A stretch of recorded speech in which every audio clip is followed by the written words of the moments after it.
Finding Your Place with Coaches and Mentors. A panel discussion with Murrow mentors and coaches about the value of the Murrow First and coaching program and how they can support your professional development through college. Murrow alumni are here to lift you up along your journey. Moderating this session is Wendy Wegner, the Career Ready Advisor and Program Manager at the Murrow College of Communication. Wendy has a background in arts, natural resource education, and anthropology. As a lifelong learner, she has a drive to better understand how college students engage in transformative learning through experiential processes, building agency, and self-efficacy. Wegner is a doctoral candidate in education, curriculum, and instruction, focusing on learning through making. She has had a variety of career experiences and for the past several years has been a career advisor in higher education. She enjoys helping students lean into their strengths and see the value in their own personal stories and experiences through the career exploration process. Please welcome Wendy Wegner.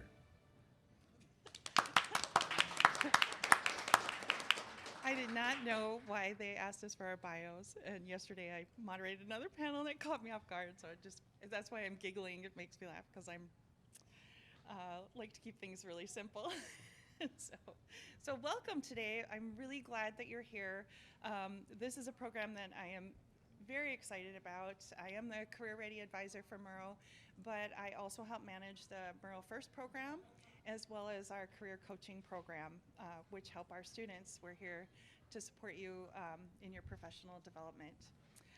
So Murrow First is a program that we have. It's been around for a couple of years, and it's to address the needs of approximately 35% of our Murrow undergraduate student body.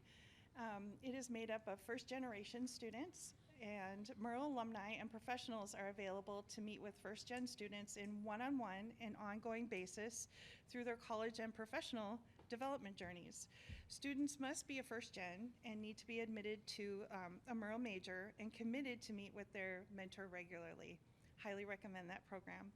In addition to that, we've added career coaching, and those are for our busy professionals that also, and sometimes mentors, are also coaches as well, that have agreed to give their time. They are Murrow alumni and professionals out in the field, and they're available to set up one-on-one meetings with you, either in person or virtually, if available. And they are offered to share their knowledge, industry insights. You do not need to be a first-generation student to meet with a coach, and you do just need to be a Murrow major. So, great programs, very proud of them, and very excited today to have this panel to talk to you about the program. We're going to get to know them a little bit as mentors, and then we've actually got some mentees in the room that we're going to get a little bit of feedback from, which is probably my favorite part too. But these folks have agreed to share their knowledge and expertise and support of our students, which I think is very important. I myself am a first-generation student, and not to generalize, but I often worked with a lot of first-generation students as well that are like, well, I don't want to bother anyone, or I can do this, I got this on my own. When in fact, you can really value from that mentorship in multiple ways that we'll dive into a little bit today. Both of these programs are excellent ways to build your professional network and to share information and make informed decisions about your college and career life.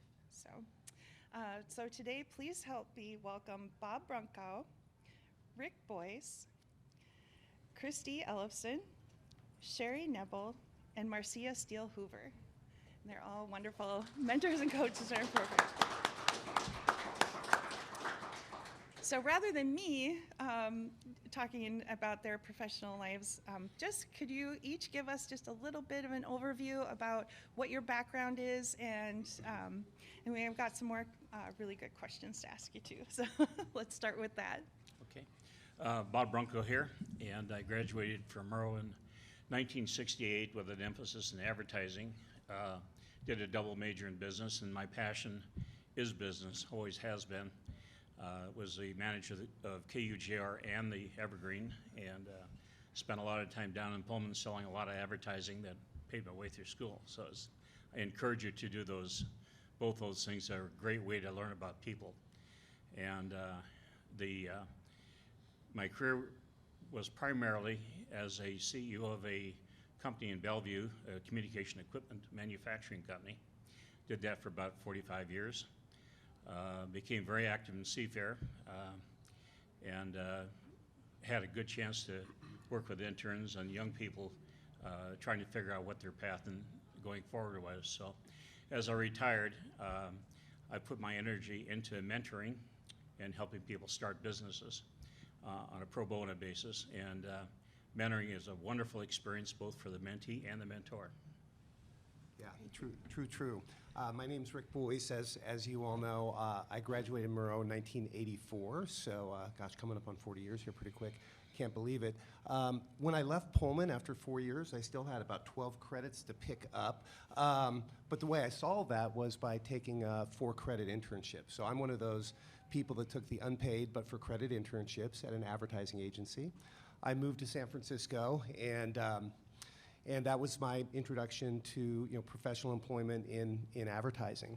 When the internship ended, I joined a firm in San Francisco. I wanted to continue there as an assistant media planner, and I ended up spending my whole agency career in the media department. And that isn't what I set out to do. I wanted to be an account person, but what I learned quickly was there weren't a lot of account executive or junior account executive type jobs, but there were a lot of jobs in the media department. So that's one of my big pieces of advice is do not ignore the media department. There's lots of jobs there on the agency side. After about 10 years in media, which by the way, I just love, media planning is not just science, there's a huge art form aspect to it, and when those two things come together, it's really special and really intellectually interesting. But after about 10 years on the ad agency side, back then, so let's go back to 1994, the World Wide Web arrived on the scene. I can't believe we called it back then. Have you been on the web? It was just so weird. But anyway, that's what it was called back then. And I knew somebody who was the head of sales for a magazine called Wired. Wired magazine had just launched. She told me that Wired magazine was going to be launching a website called Hotwired, and Hotwired was going to be supported by advertising. And that had never been done before. There was no such thing as an advertising-supported website. There was no such thing as an online ad unit. None of these things had been defined, sold, anything. And so I told her, when she told me, she goes, we're looking, it was one of those conversations, we're looking for someone to, maybe do this. About an hour later, I called her up. I said, I'm that guy. I've been in media for 10 years. I think this web thing's going to be huge. I don't know what it is now, so I'll be honest with you. But I'd like to be that head of sales. So I built the first commercial team that went out into the world and sold internet advertising in 1994. And lots of things happened after that, but those were a couple of the big catalyst events. And one of the things that I wanted to just highlight about that is this very first job, this job that you were seeking, is the hardest job you're ever gonna, it's the hardest you're ever gonna work to get a job. It's hard to get the first job because you don't know people, you don't have a network yet, and you don't have a lot of experience yet. As I mentioned, my transition from the agency to being an online ad salesperson was all because I knew somebody, and she knew me. So once you get into the workforce, it's those personal relationships and that network that propel you forward from job to job. So this first one's pretty tough, but after that, it does get easier, believe me. Hi, I'm Christy, 2001 grad. I too had a few credits I needed to finish up after graduation, and so I did my internship up in Spokane at Hill & Knowlton. It was a public relations firm. I pushed a couch, a green cricket couch, in a parade in Colfax, and I got to help launch the Davenport Hotel, and we did a rebrand for the Inland Northwest Blood Center, and so I had an initial opportunity to see what it was like to work on the agency side. And then I worked for a little boutique marketing firm for a while. If you've ever been to a Spokane Chiefs game, Les Schwab was a sponsor, and they had to roll this giant tire across the ice. Well, I got to paint the tire. That was my claim to fame. So you get to do a lot of weird things, but the more things you do and the more things you learn, you become this purple squirrel. And the more things that you're able to say, yeah, I can do that, and I can do that, and I can do that, the more marketable you make yourself. So after that, I spent a stint in nonprofit. I did development and fundraising for a while. And then I started working for a biotech company. I don't know if any of you know anything about cell lysis or sonication, but I do now. And so just taking the skill set that I got from Murrow and my experiences here, and you could do anything you want. I traveled the world doing trade shows. I worked for a water technology company for a while. I've been to London and Shanghai and Beijing and Amsterdam, and traveled everywhere talking about clean water and water in developing countries, and flocking particulates out of water reclamation from a construction site. I mean, things that I did not think I would be doing with my career from here, but it's taken me so many places. And I'm now with WaFd Bank over in Seattle. Before that, I spent 12 years in dental insurance, another place I never thought I'd end up for 12 years. But I took a risk on a job that I was like, oh, they need my help. Like, dental is not sexy. Something needs to happen here. And so I just turned it on its head, and I now work with a great team at WaFd Bank. And my boss, too, he's a guy who likes to shake things up. And we have the opportunity to get creative and be weird and get seen and tell those stories. Good morning. I'm Sherry Niebel, and I am so happy to have you in the room today, and it's such an honor to be here. It is my favorite time of year to come to the Palouse, and because I get re-energized about Murrow every year this time. It's a great thing. I speak to you today as a first-gen student. I had no network to support decisions I was making, choices I made, and oftentimes that showed. So what I do now is my way of showing people that has changed since the time I was here. Out of Murrow, I joined Cairo Television, the CBS affiliate in Seattle, as the TV news secretary, making $550 a month. I was in heaven. It was a great place to watch the entire broadcast system and figure out maybe what I wanted to do for my next job. I found that next job when they offered me a vacation relief, 90 days, news writer position during the summer. I took a pay cut, and I had to pay union dues. There will be choices you make along the way because you see the greater opportunity. From there, I spent time as a writer and then eventually TV news producer. And then, like Brad this morning, if you attended his talk, I migrated into corporate communication with the Boeing Company for nearly 25 years. Each of those steps along the way, and if I don't say another word today, I will be happy because I'm sharing with you. Each of those steps along the way was because I found someone or someone found me, believed in me, and helped pave the way for me, convinced me I could do something, talked me up, talked me down when I'd gone too far. I found that network. It made all the difference in the world in my professional life, and I thank you for the opportunity to talk with you today. Sherry. I'm Marcia Steele Hoover, and I graduated from the Murrow College in 1990 with a sports broadcasting degree. I actually have 2 degrees, so one in political science as well. I will tell you, similar to what Cindy said yesterday, like everything I've done in my career, I am truly blessed from the experiences that I got at Murrow. Throughout my career, I'm basically a business brand and marketing communication specialist, and I've had the opportunity to work in the 360 degrees of business. So I've worked on the client side, I've worked on the agency side, and I've worked on the consulting side. And all of those experiences, as you've heard from others, have built upon each other through the network that I've been able to cultivate throughout my career. And through that time, I spent the majority of my time, 15 plus years at Nike, leading our global internal communications for employees, for 76,000 employees around the world. I will tell you, while my career has been absolutely great, my personal passion is working with students. Coming to Pullman, spending time at Symposium, and just coaching, because this is the experience you've heard from everyone else. We didn't have this. We didn't have this when we were in school. We had to figure it out ourselves, and we all just failed and flailed when we first got out of school because we didn't have a clue as to what to do. So our personal passion is to give back to you, right? Is to share our experiences, to share our failures, so then you have one leg up in this competitive world we live in, and you can hit your stride as soon as you leave and transition to be career ready. So we are just here to help, and we want to hear from you more than we want to talk ourselves. So And I'll leave it at that. I would say we have different age perspectives here.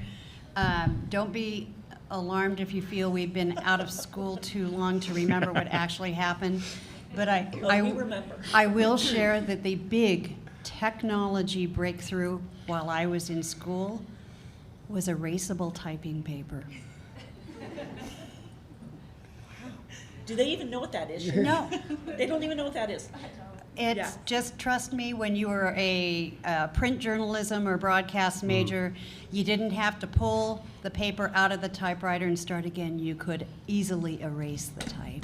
Can you imagine like a world in college without this? Yeah, no. Yeah, that was That's a our good world. point. That was our world. Doing that. Anyways, Wendy. A lot of students actually take notes on their phone now, so. I know. I take notes on my I take phone. one. Like, where else am I gonna take notes? Well, as you can see, we have an astounding group here that are sharing their knowledge, and I really wanted to give you an idea of what some of our mentors are like and how dedicated they are and their professional background. And they're honestly here for you. They really are. I hear from them over and over again, all of our mentors and coaches, that yes, I went through this when I was in college. I really want to help support folks. So great stories that you can hear, and you can share your stories, and it's just such a great relationship, whether it's the longer term Murrow mentoring or the coaching. So I'll ask just a couple more questions of you, and then I think we have some sort of strategically planted mentees in the audience that we can get a little information from them as well. So let's just go down the line, and I want to ask you, why did you decide to become a mentor or coach? And is there someone that sticks out in your memory? I know that a lot of you said you didn't have mentors or coaches, but is there anyone that sticks out that was really influential to you, maybe said something simple that changed your trajectory or inspired you? So, and we'll just do the round robin again. Well, the answer is yes. My unofficial mentor was the chairman of the department, and his name is Colonel Robert A. Mott, and by far the most influential person in my life. And made a big difference. And he had high expectations. And if you did not meet those expectations, you would know it because you hear the phrase, "I'm disappointed." That's all he would say. Short and sweet. Short and sweet. But I just say one thing here about mentoring is we're mentors because we want to be. We feel we can give back and provide some value to students, particularly first-gen students. And it's a two-way street. So we benefit as much as the student we're helping benefits. And it takes an investment in time and energy on both sides. And if you accept a mentor, be prepared to give back, to invest your own time, to make the relationship work. And one last point is, do not hesitate to call your mentor. Maybe you say, let's talk again Tuesday of next month, and something comes up. By all means, call that mentor and say, hey, I've got this going on. I need some advice. How do I handle it? So there are mentors because they want to be mentors. Yeah, absolutely. And I think my passion for mentorship came from the workplace and came from having great bosses who believed in me and invested in me. Who you work for matters a lot. And I've had great bosses and I've had crappy bosses, And the great bosses who believed in me and helped me with my career, I'll be forever grateful. Like every once in a while I call them up and I'm just, hey, thanks. And they go, God, it's been a long time. I'm like, yeah, but I still think of you, and I still appreciate and value you. So you see a lot of that in the workplace, and who you work for really, really, really matters. And you want to find a boss that is going to invest in you and give you what you need, your fuel, to continue your trajectory. In terms of mentoring and coaching Murrow students, of which there's been, scores and scores, I've never said no to a Murrow student who's wanted time or a conversation. I've never, ever said no to Sarah Stout. I've never ever said no to Wendy Wagner. So, you know, to reiterate Bob's point, I mean, we're really here because we get as much out of this, perhaps more, than you do. I think there's certain people in the world who get a lot of juice and fuel from helping and supporting and coaching others, and we happen to be those people. We have that DNA. A lot of people do. So when you have a chance to connect with people like us, take advantage of that, because you know that's what that's part of our fiber, as humans as well. I had a number of different mentors. It's weird, as a first college gen as well. So Bruce was here, Erica was here, Roberta, I don't know, she's retired, but Legend. lit a fire in some people. Like, you get one mistake on your press release and you fail. So there wasn't a lot of room, but she might have been harsh, but she was, it came from a good place. Yeah, I had Bruce when he first started here as well. He was huge for me. I had a number of classes with him. And he had so many students, but he knew everybody's name. And he came in and he said, "Hey, Christy, how's it going?" And I was like, "You know who I am." It just felt so good to be seen, and I want you all to feel seen. If you need help, I want to be able to give you that sounding board, that platform to learn and grow. And what mistakes did I make that I can help you from making? So I think that's a big deal. And then into the workforce. Yeah, I didn't have anybody telling me how to do it, what to do, where to apply, how to present myself. My dad's a police officer, my mom's a nurse. So very blue collar. I didn't know how to get into the agency. I didn't know how to get into the corporate world. And so finding my way was hard, but you had to put yourself out there. And I want you to ask questions like, how do you do that? How do you talk to people? How do you network? How do you get involved? How do you get noticed? And anything I can do to make your lives easier, that's what I want to do. Probably the person who made the most positive impact on my professional life was someone I met at Cairo and formed a friendship with. And through the years, it's only in retrospect do I really see all that she did for me. At the time, it felt friendship-based, but I suspect she saw something larger than that. It never felt like she was my true mentor in the sense that we talk about mentorship now. That aside, I'll let you connect the dots. Back in the days of my first interviews out of college, I interviewed at Cairo for this lofty position as television news secretary because I could type like the wind. And the person who interviewed me was the news director. Great guy, Bob White, and he took a chance. I didn't have the capability to go on the World Wide Web and research the person I was going to interview with. And it was only after I was hired that I learned he was a Murrow Coug, and I'll let you connect those dots. Those are such good stories. I don't really have anything to follow it with, I'll be honest with you. I mean, I will tell you. Just say Phil Knight was your brother-in-law or something. Is it, there you go. Well, what I was going to say is, having worked for the biggest brand in the world was challenging. You get into that environment and having to navigate a very competitive type A environment was challenging. And even though I had spent my whole career cultivating myself leading up to that point, you still feel a little lost, just like you may when you graduate from here, not knowing what is next. And so I looked for that leader that felt right to me, that emulated behavior that I wanted to be when I grew up. And that's how I found a person who's very meaningful and influential in my life. And to this day, in fact, I was talking about her yesterday with one of our fellow board members, because if I get into a situation where I don't know what to do, I continually ask myself, what would Shelley do? Because this woman just took me under her wing and guided me to become the senior leader that I was within the organization. And we all look for those relationships, right? And some of them come and go, but I ask you to think about when you're working with someone, whether it's a mentor, whether it's a coach, leverage that relationship as much as you can, learn from it, and at the same time, think about, is this person or that person someone that I want to emulate? And if so, what are those behaviors? What are those characteristics? What can I learn from that individual that I can take in my next role, whatever that is in your life?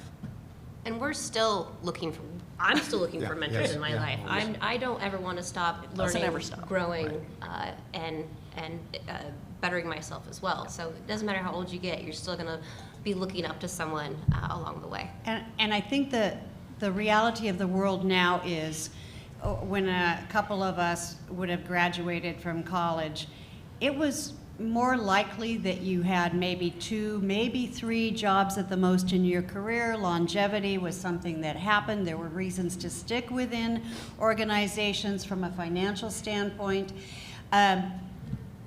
You're going to live a long life. You're going to have so many opportunities. Your mentors will likely change through the years as your professional opportunities evolve into different areas, et cetera. That's wonderful. Oh, am I on? Yep. Hold on. Can you hear me? I Yeah. can hear you. Okay, all right, hot mic, good. So let's just take a moment now. We actually have, so our lovely room host, Dania, is a mentee. So we'll put her on the spot here and start with her, and then I think we have 2 more mentees in the Yeah. room as well. So, Michael's here.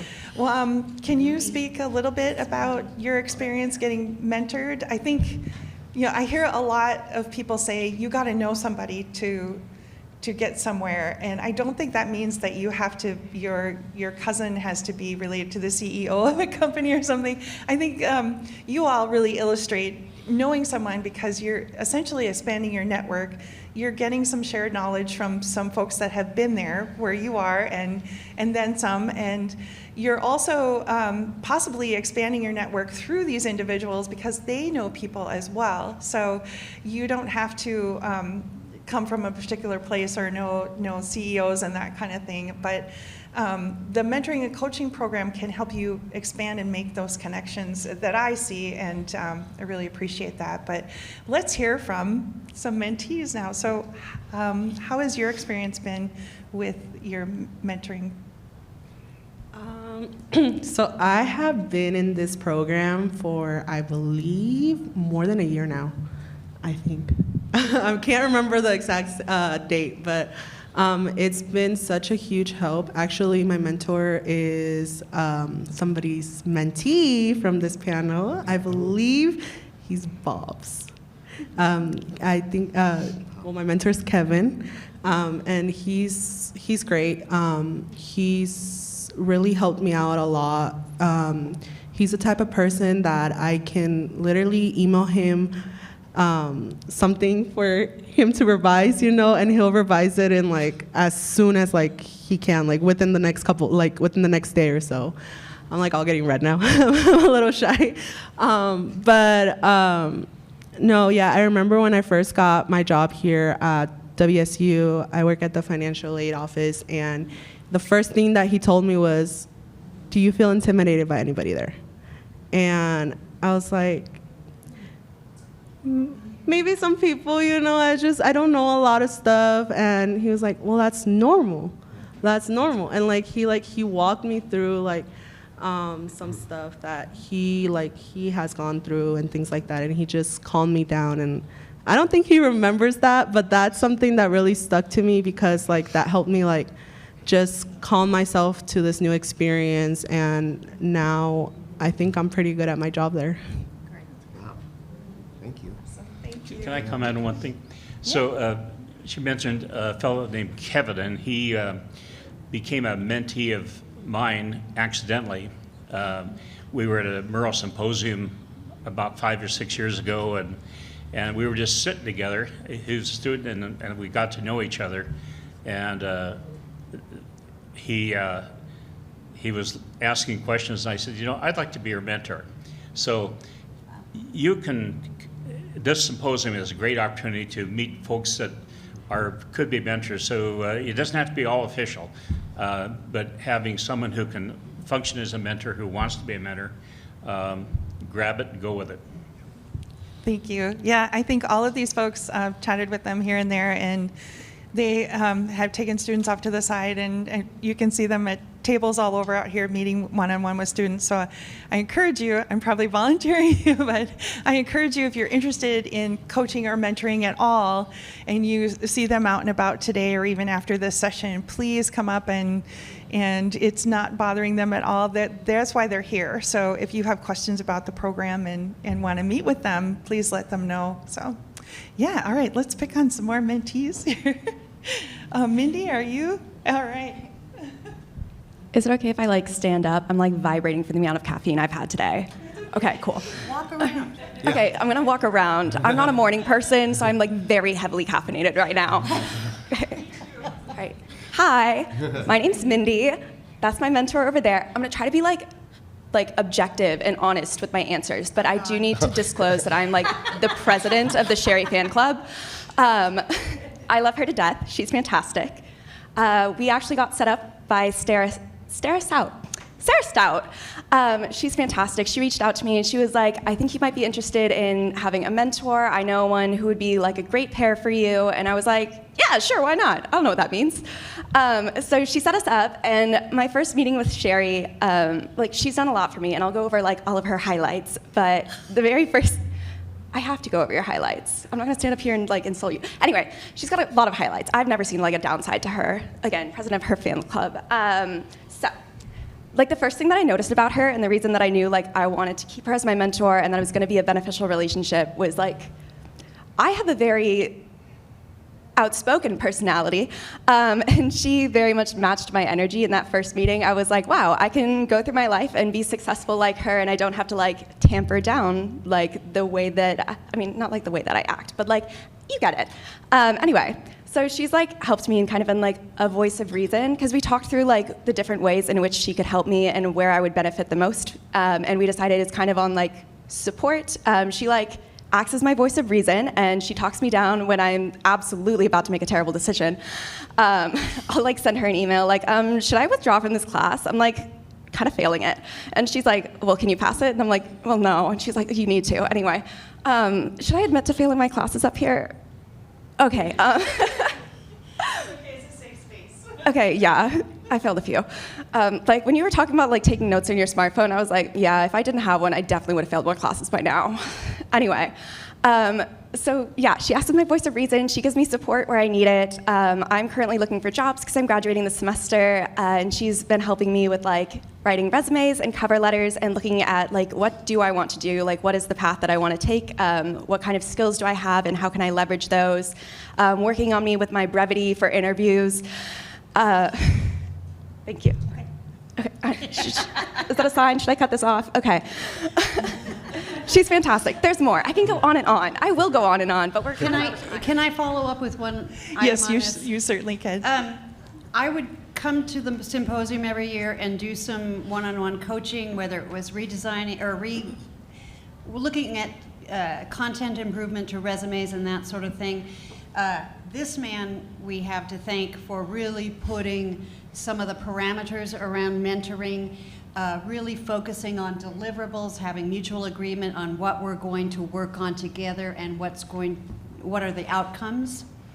Something happened that pulled the rug out from under that.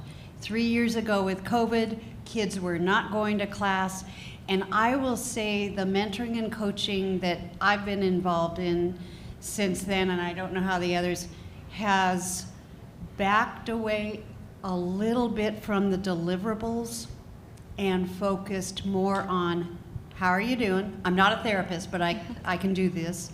How are you doing? Talk to me. I'm here to listen. I'm here for you.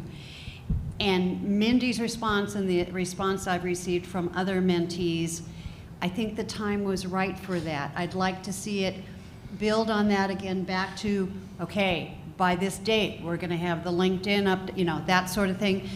But it's been a different world. I don't need to tell you that, but. Yeah, very, very true. So Michael, I know you're here too. You want to share a little bit about your experience being mentored? Okay, so good morning. I'm Michael, and Rick is my mentor. It's been really nice to have somebody within the advertising industry, something that I'm interested in going into, that I'm studying, be a part of my journey. And so I feel like I kind of like stumbled into the program during orientation this year. I sort of just like signed up and was like, what am I getting myself into? But I feel like it's been a positive experience to definitely be able to create goals with my mentor, to have deadlines so that we're making sure that we're on top of making those goals possible and attainable. And I feel like, yeah, I was definitely maybe a little apprehensive of joining the program at first. It was like maybe a little intimidating, something that I wasn't necessarily comfortable with, but I feel like having Rick as a mentor has definitely helped to instill like confidence within me, especially being like a sophomore transfer student. I was like, how is this even possible? Can I even get an internship like this early on? And so I think just having him be there and be like, you know what, we're gonna like curate all of your content, we're gonna build that portfolio, we're gonna redo your resume and make everything the best that it can be, and we're just going to launch you and see what sticks. And so I think that's been probably the most helpful thing, is the confidence that I feel like I've gained in this program. Thank you. Thanks. Do we have any other mentees in the audience? Can I say one thing, Wendy, just really quick? Because most definitely. and maybe Michael, I'd have you expand on this, because you know, Michael said, I think you said basically that you at first, you're not sure what the program was, a little unsure, a little uncertain, maybe a little intimidated, just didn't know what was on the other side. So it takes some courage to kind of step out there and sign up for something that maybe you know nothing about. And so if any of you are feeling trepidation about joining this program, you're concerned or nervous about it, I don't think, and Wendy will correct me if I'm wrong, but I don't think there's been a single Moreau student who signed up for the mentorship program that has, after sampling it, has opted out. I think everyone's kind of carried through. But that's always an option too. So I mean, if you're not sure, try it. If it's not what you need or not what your expectations were, you can you know, let it go. That's all right. You're not getting married. Yeah, yeah. It's, but I think that's important, and we all understand those feelings you have of uncertainty, trepidation, intimidation, maybe. And there's some things in life. There's a lot of things that take a little bit of courage, and maybe this is one of those things. But we want to hear from you. As we've said a million times today, you're not bothering us. I will say that on the mentoring side, Rick's words are true, through and through. On the professional coaching opportunities, whether you're seeking to have a coach work with you for a couple of weeks on interviewing skills, that sort of thing, I did meet virtually with a few students, and we talked for a little bit, and it was clear to me, and it became very clear to them, I wasn't the right person for them. And that is just fine. This is not about egos. This is about giving our Murrow students the best foundation they have for their next steps in professional success. Yeah, I think that's fantastic, because I too am the kind of person that first meeting, I always feel a little weird and maybe intimidated. And listening to the experience that these folks have, it's exciting and approachable, but at the same time, it's like, whoa, is that something that I could do if you're thinking about that? And again, we can't emphasize this enough. They're here for you. Whether it's that longer term mentoring relationship, or it's just maybe you want to have an informational interview with them and talk to them about their professional careers. And you know, a lot of you are seniors. What am I going to do? What does that big mystery look like after graduation? They've been there and are a great help. So lots of different options. All right, so I can't remember your name. I'm sorry. You don't have your name tag. I know. I actually forgot it. My name's Taylor. Marcia is my mentor, and she's awesome. I feel like we're very similar. I feel like we're like busy bees and kind of like borderline workaholics. And so she helps me out with that. And she's just been really great, like most first-gen students. Both my parents are, like very working middle class people, and so they don't really have any like professional experience to like pass on to me, or like even just like advice. And Marcia has been like that person that I can like actively like go back to, like, hey, like there's this interview, I'm not sure if I should do it, or I don't know, you know, XYZ, and she'll just give me advice about it, or she'll like provide me with information that I wouldn't have been able to get like most places, like that no one tells you, kind of like, oh, you always send like a thank you note after an interview. No one tells you that. None of your professors even do, but that's what you're supposed to do, and Marcia passed that along. And so it's just like important professional advice that like you wouldn't be able to get most places unless you had like a mentor, I would say. So I'd recommend it to anybody. And I started late. I started it end of last semester, I would say, or middle of last semester, and I'm graduating in May, and it's still been like extremely beneficial, but I'd start it as soon as you can.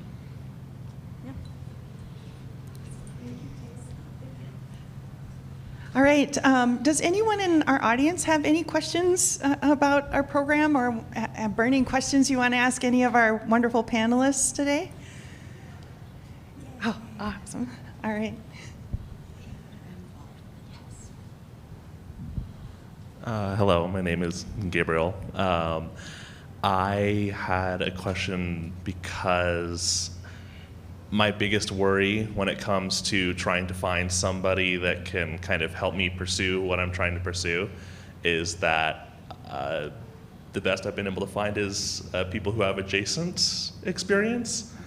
And I was wondering, how broadly applicable do you have certain types of work experience? Like, you can help me with resumes and cover letters and how to talk to people in the industry and whatnot, but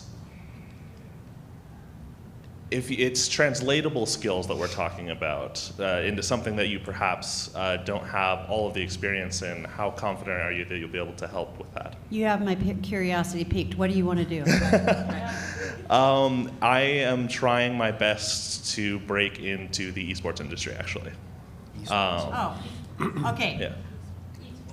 Because I'm Esports.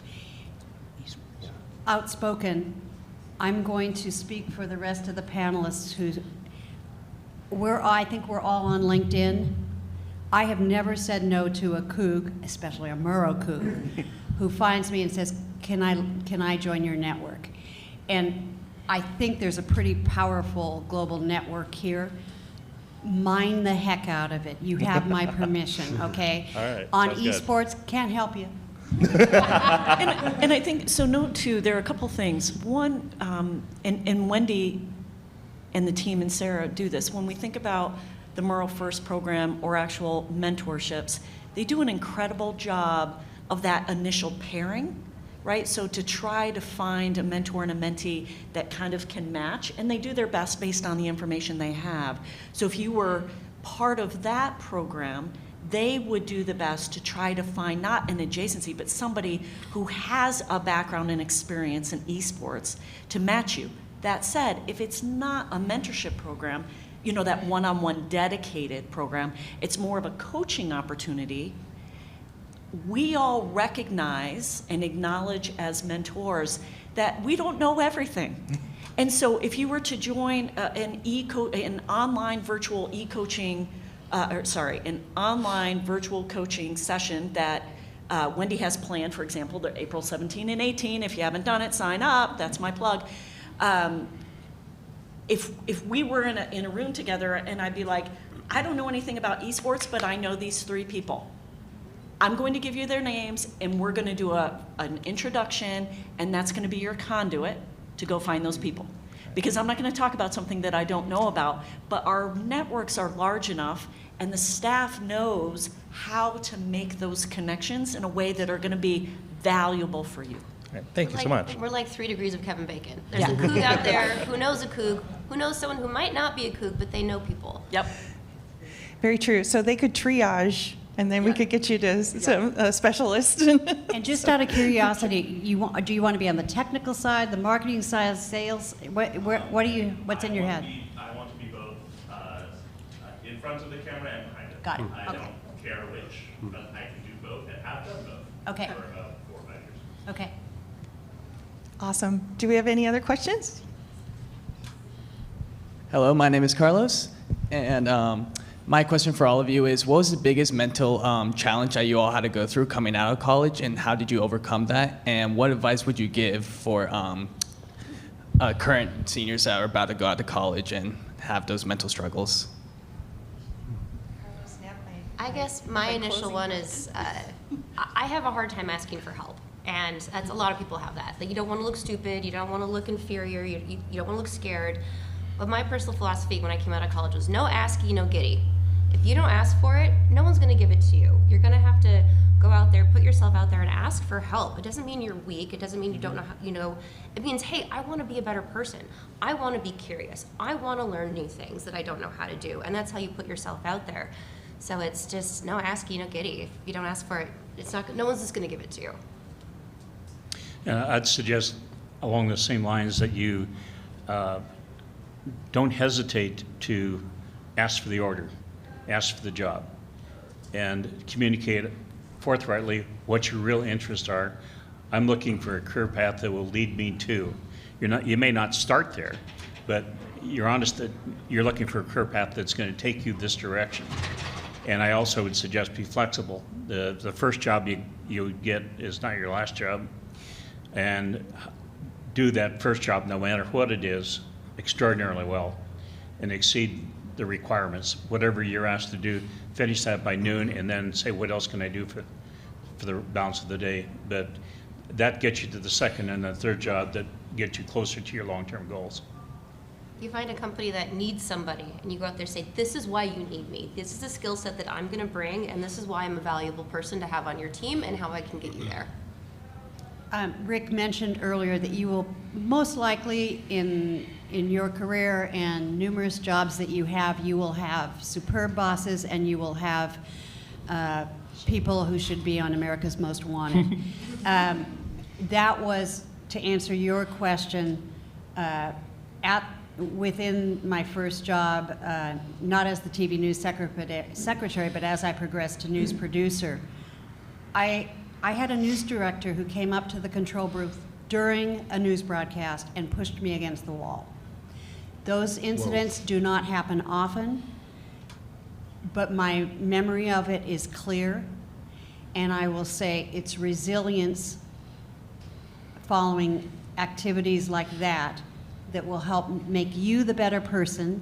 You, during your career, will learn not just from the best bosses, but you will learn a whole lot from the bad ones.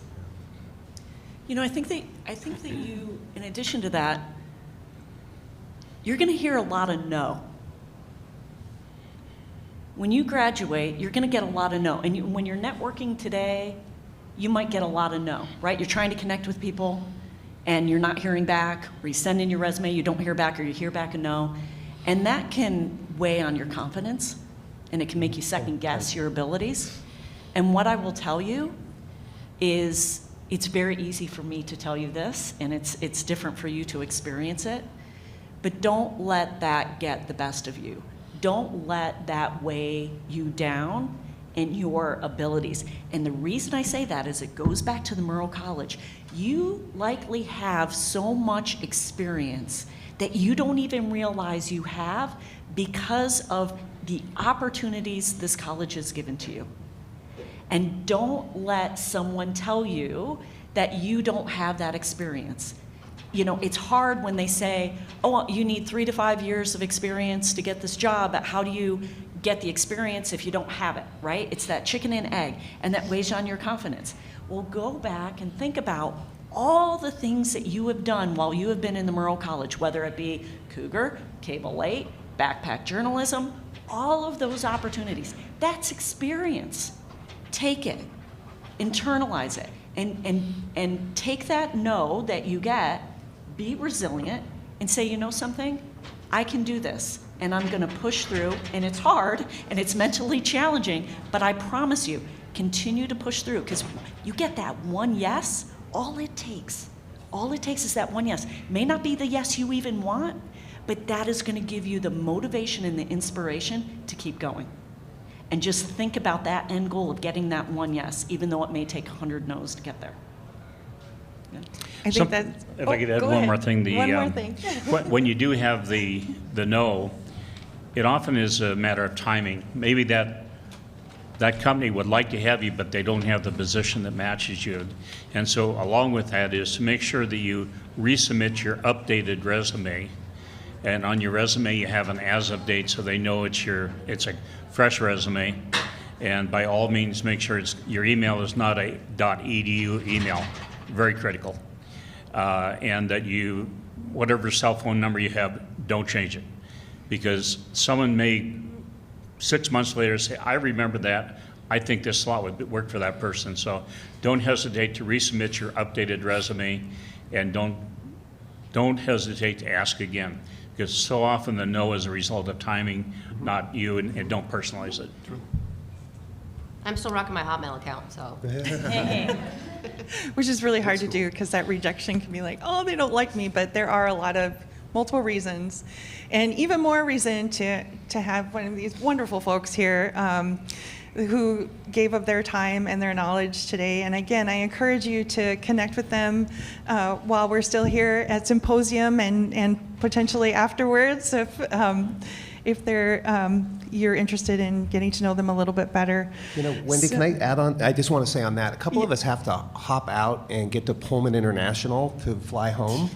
And so we might really literally not be available, but it's not because we don't want to have a conversation, it's because we got to get to the big airport. So you have our names. So yeah, find us on LinkedIn and we can connect. Or okay? reach out to Sarah or somebody, they'll know how to get a hold of us. Yeah, stalk us on Or LinkedIn. if Wendy can put up the original graphic that had all of our names, look for us on LinkedIn. Yeah, and if you go to the Murrow Symposium, it'll be that all their names are listed underneath this talk if you click on that link. And then also too, we have a table out there. So if you're interested in just learning more about the Murrow First program, if you're a first-gen student and are interested in getting connected with a mentor and trying it out, you're more than welcome to do that. We have I Just Want More Information you can sign up for the program. Also, I definitely don't want to overlook our one-on-one coaching opportunities, which some of these folks also do. So we have mentors that do coaching as well, but we have additional professionals out there that most of which are Murrow alum. So they definitely have been where you are, and I encourage you to, my business card's out there. We also have some other post-symposium programs coming up. And yes, if you want to connect with any of these folks and can't remember their names or can't find the info, please come and see me. I'm your career advisor here at Murrow, and I will be happy to make that connection for you. And I just want to thank you all for being here today. I want to thank our wonderful panelists for representing this great program. And I enjoy the rest of the symposium.